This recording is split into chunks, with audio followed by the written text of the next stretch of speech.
ہم اپنا آج کا سبق شروع کرتے ہیں۔ اعوذ باللہ من الشیطان الرجیم، بسم اللہ الرحمن الرحیم۔ یا ایہا الذین آمنوا، اے ایمان والو، یا ایہا الذین آمنوا، اے ایمان والو، لا تقتلوا، نہ قتل کرو، یعنی شکار نہ کرو، الصید، شکار کو، کسی شکار کیے جانے والے جانور کو شکار نہ کرو، قتل نہ کرو۔ وَأَنْتُمْ حُرُمْ، جبکہ تم احرام کی حالت میں ہو، جب احرام کی حالت میں ہو تو کسی شکار کو قتل نہ کرو، کسی شکار کو نہ مارو۔ وَمَنْ قَتَلَهُ، اور جس نے اس کو قتل کیا، مِنْكُمْ، تم میں سے، متعمدن، جان بوجھ کر، اور جس نے جان بوجھ کر اس شکار کو قتل کیا، فجزاء، تو اس کی سزا ہے، مثل، ویسا ہی ما قتل، جو قتل کیا ہے، من النعم، چوپایوں میں سے، جو قتل کیا ہے ویسا ہی جانور اس کی سزا ہے۔ یحکمو، اور فیصلہ کریں گے، سزا سے مراد بدلے میں دینا ہے، اس نے ویسا ہی جانور اس نے بدلے میں دینا ہے۔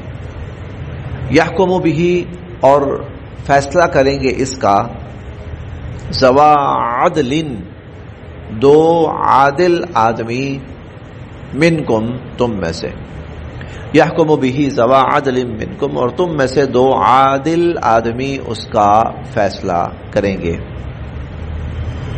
ہدین، یہ جو پھر قربانی کا جانور ہوگا، بالغ الکعبہ، یہ کعبہ پہنچایا جائے۔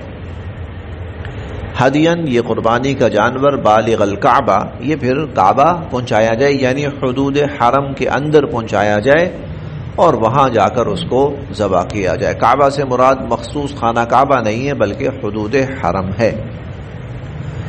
او کفارۃ، یا پھر اس کا کفارہ ہی ہے، طعام مساکین، کہ مساکین کو کھانا کھلانا۔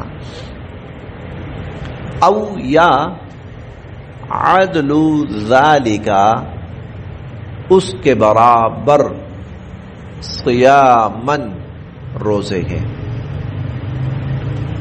او عدل ذالک صیاما، یا اس کے برابر روزے رکھے، یا جانور، اور یا پھر اس کے برابر روزے رکھے۔ اب روزے کیسے اس کے برابر رکھے؟ تو روزوں کی ترتیب یہ ہے، دیکھیں، ایک روزے کا کفارہ ہوتا ہے تقریباً 2.25 سیر گندم، ایک روزے کا کفارہ تقریباً 2.25 سیر گندم ہے۔ اس جانور کی جو قیمت ہے، اس جانور کی قیمت، تو دیکھیے کتنے 2.25 سیر بنتے ہیں، اس میں جتنے 2.25 سیر بنتے ہیں اتنے روزے رکھے گا، اتنے وہ روزے رکھے گا۔ او عدل ذالک صیاما، یا اس کے برابر روزے رکھے۔ لیذوقا، یہ اس لیے تاکہ وہ چکھے، وبال، سزا، امرہ، اپنی حرکت کی، تاکہ وہ اپنی حرکت کی سزا چکھے۔ عفا، معاف فرما دیا، اللہ نے، عما، جو سلف، پہلے ہو چکا، یعنی اگر پہلے تم سے ایسی غلطی ہو چکی ہے تو پھر اس کا کفارہ وغیرہ تم نے ادا نہیں کرنا، وہ اللہ نے معاف کر دیا۔ عفا اللہ عما سلف، جو پہلے ہو چکا اللہ نے معاف کر دیا۔ ومن عاد، لیکن جو اب دوبارہ کرے گا، فینتقم، تو بدلہ لیں گے اللہ منہ، اس سے، جو اب دوبارہ کرے گا ایسا، فینتقم اللہ منہ، تو اللہ اس سے بدلہ لیں گے۔ واللہ، اور اللہ، عزیز، غالب ہیں، ذو انتقام، بدلہ لینے والے ہیں، کیونکہ اللہ کے گھر کا، شعائر اللہ کا احترام پامال کیا جا رہا ہے، شعائر اللہ کا احترام پامال کیا جا رہا ہے، حدود حرم کا احترام پامال کیا جا رہا ہے، احرام کا احترام پامال کیا جا رہا ہے۔ اس لیے جو ایسا کرے گا تو پھر وہ اللہ کی سزا کے دائرے میں آ جائے گا۔ فَيَنْتَقِمُ اللَّهُ مِنْهُ، اللہ اس سے بدلہ لیں گے۔ وَاللَّهُ عَزِيزٌ ذُو انتقام، اور اللہ تعالی غالب ہیں اور بدلہ لینے والے ہیں۔ احل، حلال کیا گیا ہے، لکم، تمہارے لیے، احل لکم، تمہارے لیے حلال کیا گیا ہے، صید البحر، سمندری شکار، وطعامہ، اور اس کا کھانا بھی، سمندری شکار اور اس کا کھانا بھی تمہارے لیے حلال کیا گیا ہے، متاعا لکم، یہ تمہارے فائدے کے لیے ہے، وللسیارہ، اور قافلے والوں کے فائدے کے لیے ہے۔ بندے نے احرام باندھا ہوا ہو تو وہ شکار نہیں کر سکتا، لیکن اگر وہ بحری سفر پر ہے تو اس صورت میں بے شک حالت احرام میں کیوں نہ ہو اس کے لیے شکار جائز ہے، کیونکہ عموماً وہاں چیزوں کا حصول مشکل ہوتا ہے، اس لیے اللہ نے آسانی دے دی، اسی لیے اللہ رب العزت نے اس میں آسانی دے دی کہ وہاں بقدر ضرورت اگر تمہیں شکار کرنا پڑے تو تم شکار کر بھی سکتے ہو اور اس کو کھا بھی سکتے ہو۔ احل لکم صید البحر، حلال کیا گیا ہے تمہارے لیے سمندری شکار، وطعامہ، اور اس کا کھانا بھی، متاعا لکم، تمہارے استعمال کے لیے، وللسیارہ، اور قافلے والوں کے استعمال یا مسافروں کے استعمال کے لیے۔ وحرم، اور لیکن حرام کیا گیا ہے، حرام ہے، حرام کیا گیا ہے، علیکم، تم پر، صید البر، صید شکار، بر خشکی کا، ہاں خشکی کا شکار حرام کیا گیا ہے تم پر، ما دمتم، جب تک تم رہو، حرما، احرام کی حالت میں، جب تک تم احرام کی حالت میں رہو تو خشکی کا شکار حرام ہے، ہاں البتہ جو سمندری اور بحری شکار ہے، تری کا شکار ہے، وہ حلال ہے۔ واتقوا اللہ، اور اللہ سے ڈرتے رہو، الذی، وہ اللہ کی ذات، الیہ تحشرون، جس کی طرف تم سب جمع کیے جاؤ گے۔ جعل، بنایا ہے، اللہ نے، الکعبہ، خانہ کعبہ کو، بیت الحرام، اور یہ بیت حرام بھی ہے، یہ بڑا محترم گھر ہے، خانہ کعبہ کو اللہ نے بڑا ہی محترم گھر بنایا ہے، قیاما للناس، اور اس گھر کو اللہ نے لوگوں کی بقا کا ذریعہ بنایا ہے، قیام بقا کے معنی میں، لوگوں کی بقا کا ذریعہ بنایا ہے خانہ کعبہ کو۔ جب تک خانہ کعبہ دنیا میں موجود ہے قیامت نہیں آئے گی، جب کچھ بدبخت خانہ کعبہ کو منہدم کر دیں گے تو پھر اللہ تعالیٰ پوری کائنات کو ختم فرما دیں گے، وہ قیامت ہوگی۔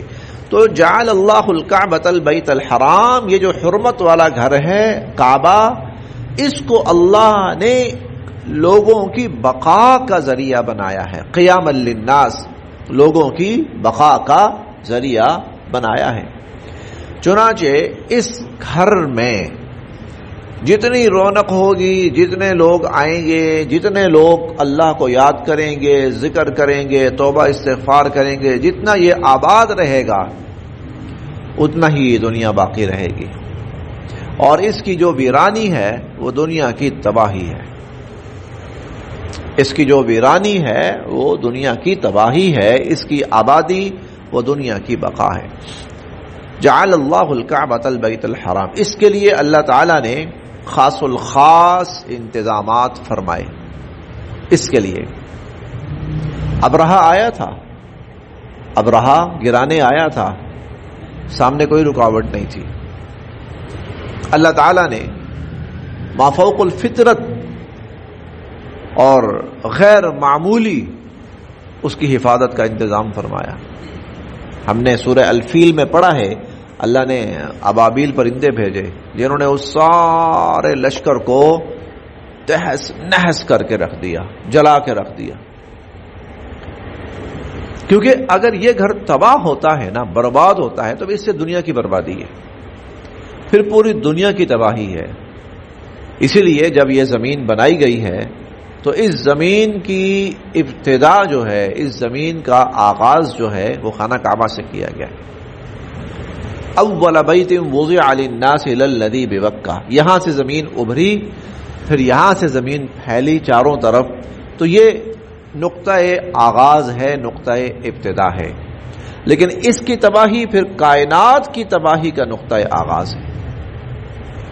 جعل اللہ الکعبۃ البیت الحرام، یہ جو خانہ کعبہ ہے حرمت والا گھر ہے، احترام والا گھر ہے، ادب والا گھر ہے. اللہ نے اس کو انسانیت کی بقا کا ذریعہ بنایا ہے. والشہر الحرام، اور حرمت والے مہینے، حرمت والے مہینے اللہ نے ان کو بھی انسانیت کی بقا کا ذریعہ بنایا ہے. 4 مہینے ہیں، ایک ذیقعد ہے، ذی الحج ہے، محرم ہے اور رجب ہے. جب تک لوگ ان چیزوں کا احترام کرتے رہیں گے کائنات باقی رہے گی، اور جو جو ان کا احترام ختم ہوتا جائے گا یوں سمجھیے کہ کائنات کا خاتمہ قریب آ رہا ہے. والشہر الحرام، اور حرمت والے مہینے، اللہ تعالیٰ نے حرمت والے مہینوں کو بھی انسانوں کی بقا کا ذریعہ بنایا ہے. والہدی، اور وہ جانور جو قربانی کے لیے لے جائے جاتے ہیں.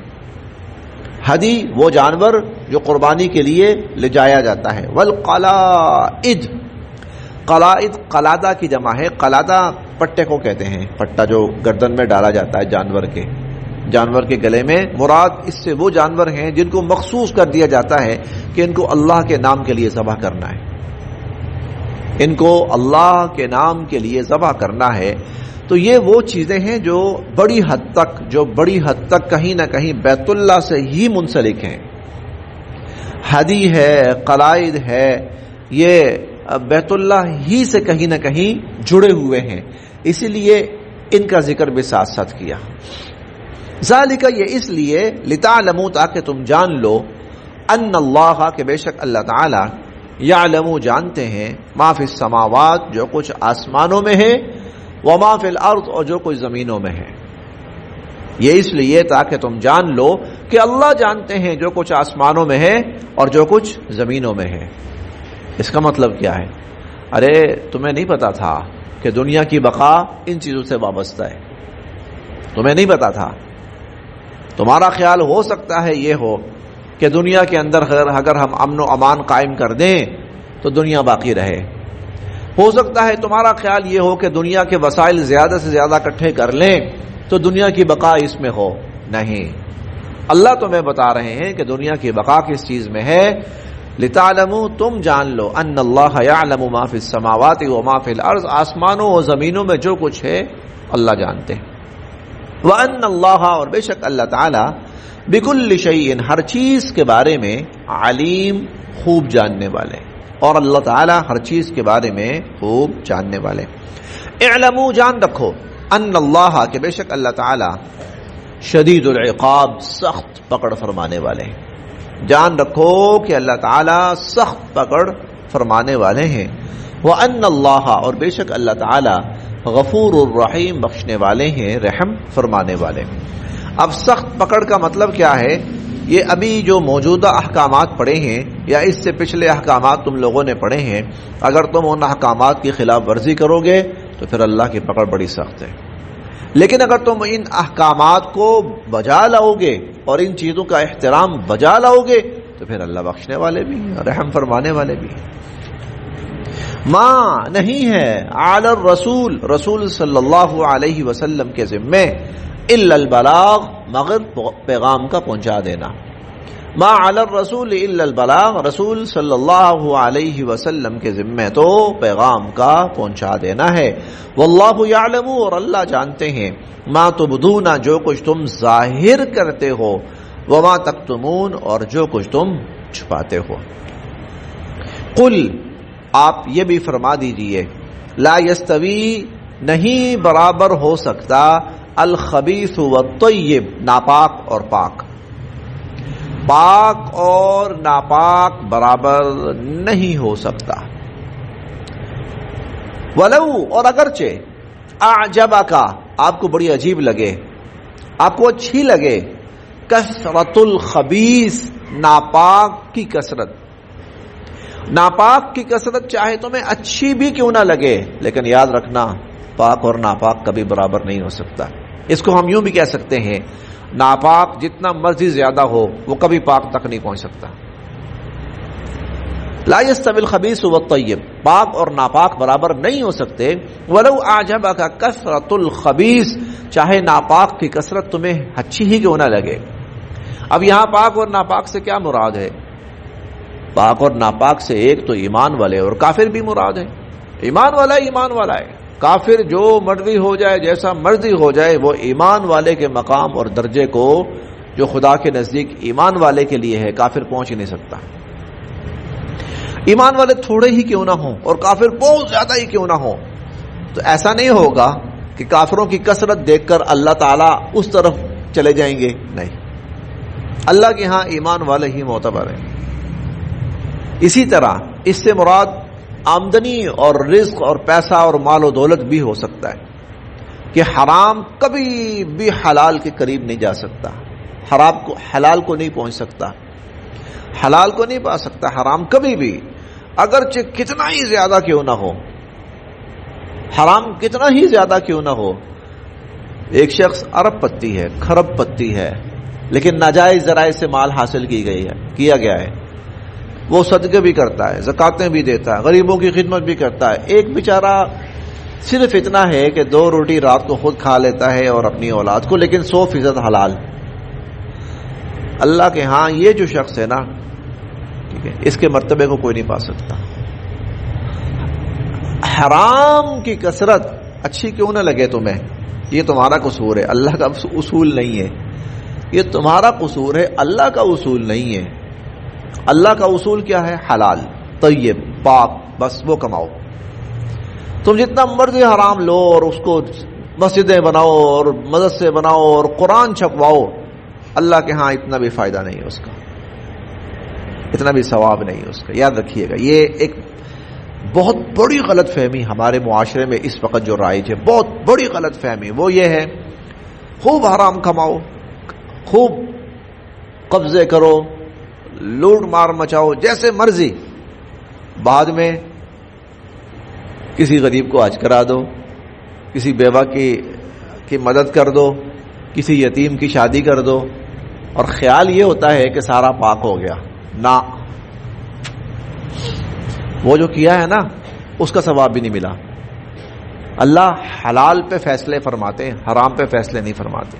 یہ یاد رکھیے گا، اللہ حلال پہ فیصلے فرماتے ہیں، اللہ حرام پہ فیصلے نہیں فرماتے. اسی لیے اگر کسی شخص کا جو مال ہے وہ واقعی حرام کا ہے، اس کو بھی پتہ ہے حرام کا ہے، اس شخص پر زکوٰۃ فرض نہیں ہے، اس پر زکوٰۃ فرض نہیں ہے.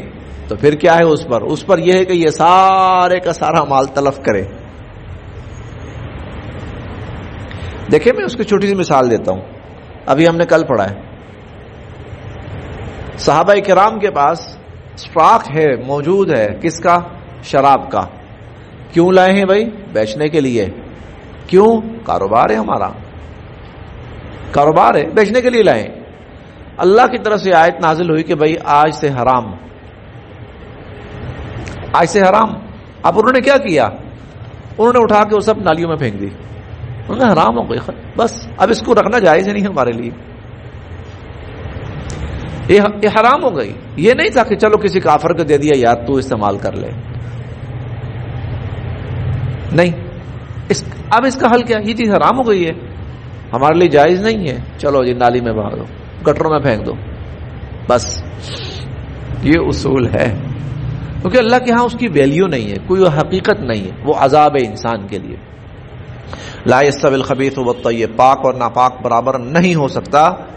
ولو اعجبک کثرت الخبیث، چاہے ناپاک کی کثرت تمہیں کتنی ہی اچھی کیوں نہ لگے. فاتقوا اللہ، اللہ سے ڈرو، یا اولی الالباب، اے عقل والو.